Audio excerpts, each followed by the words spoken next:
This is the #1 reason why most speakers are boring. What's going on, everybody? Nick Santonastasso here, and I help people just like you master the art and science of building their brand, their business, and their legacy through communication and through stages. Now, if you like this type of content, click the bell, subscribe, because every single week we're dropping fire just like this. So let's get into this.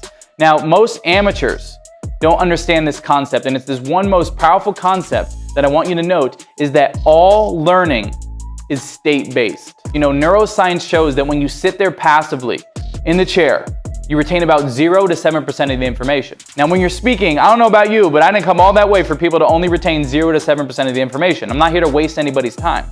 So studies show, sit there passively, 0 to 7% of the information. Now, if you want to take it to the next level, neuroscience shows that if you physically write things down in your notebook, you can retain about 40 to 50% of the information. Now, that's a massive jump. Even if you just get the audience to start taking notes, you're already going to be a better speaker and a better facilitator. But if you want to take it to a mastery level, that if you keep people in what we call a learning state, they will retain about 80 to 90% of the information that they're teaching. So how do we do this? Well, this is the #1 thing. Like, let's go back. Let's think about this. Why do we remember trauma? Why does the body remember trauma? Or why do we remember the good things? The reason why we remember events like that is because they were emotionally charged. We anchored them. Trauma's anchored to you. Empowering moments are anchored to you because there was a specific emotion that happened. It's even like you go back to a time in your life where maybe you got bullied or something. You may not remember their name or their face, but you always remember how they made you feel. And as a speaker, what if I were to tell you it's not about what you say, but it's about how you make them feel? That is the massive difference. So the #1 thing that you could do as a stage master, and I want you to note this, I'm gonna write it down, you get to see me right here with my chin. The #1 thing that is going to take you from boring and snoring to amazing and soaring, I just made that up, write that down, right? Is active, I can't see that, active versus passive. We'll just put it there. Put it like that. That's all I'm writing for today.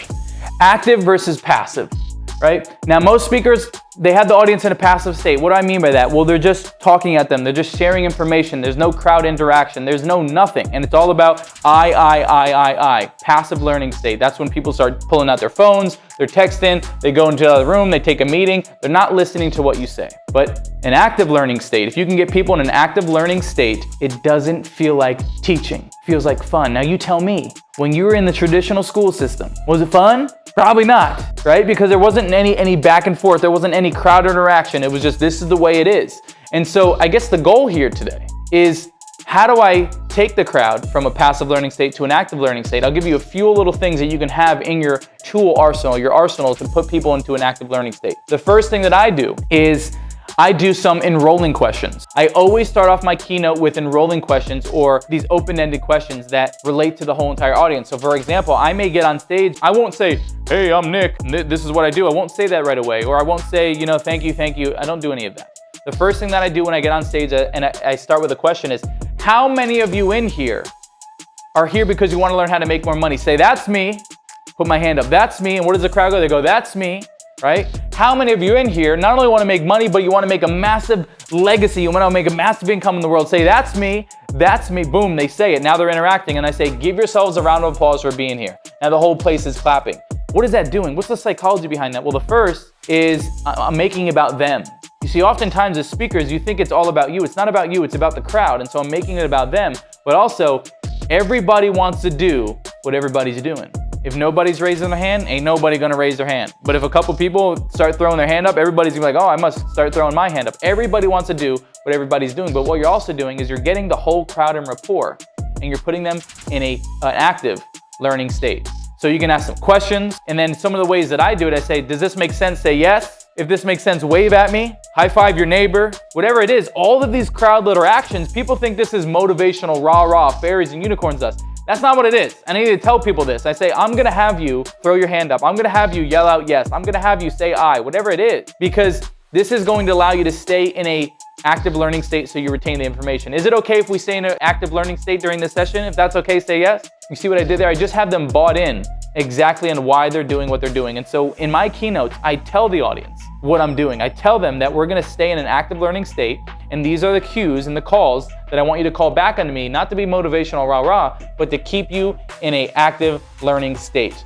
Just this, my friends, just this will put you in the top 5% of speakers. And when you're doing this on stage, you have to have certainty. This comes with repetition, this comes with confidence, but you have to have certainty when you're asking people for that. I can't get in the room and say, does that make sense? Wave at me if you're picking up what I'm putting. They're like, who is this guy? And so understand as well, as a stage master, when you're on stage, you're a transfer of emotion, you're a transfer of certainty. Does that make sense? Say yes. If that makes sense, say aye.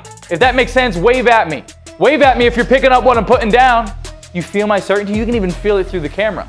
And when you command a room like that, when I command a room like that, people follow direction. They follow the leader. They follow the guy or girl who's on stage.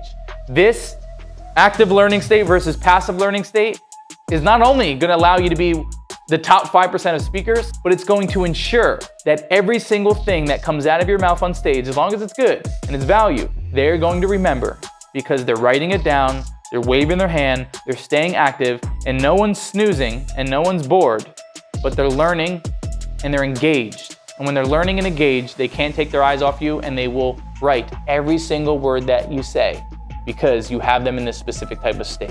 And by the way, because you're exposed to this information, you can never be unexposed again. You're going to see, you're probably going to get spoiled, but you're going to see a lot of speakers are boring. A lot of speakers don't do any crowd interaction. A lot of speakers are only focused on information and not transformation. They don't understand that the majority of communication is how you make people feel. And if you want to make people feel something, show them how to feel, show them how to be active, and show them how to retain the information. If you got value out of this, drop your biggest aha, your biggest breakthrough down below.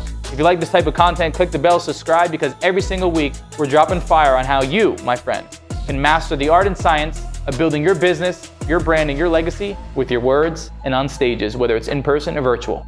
We'll see you in the next one.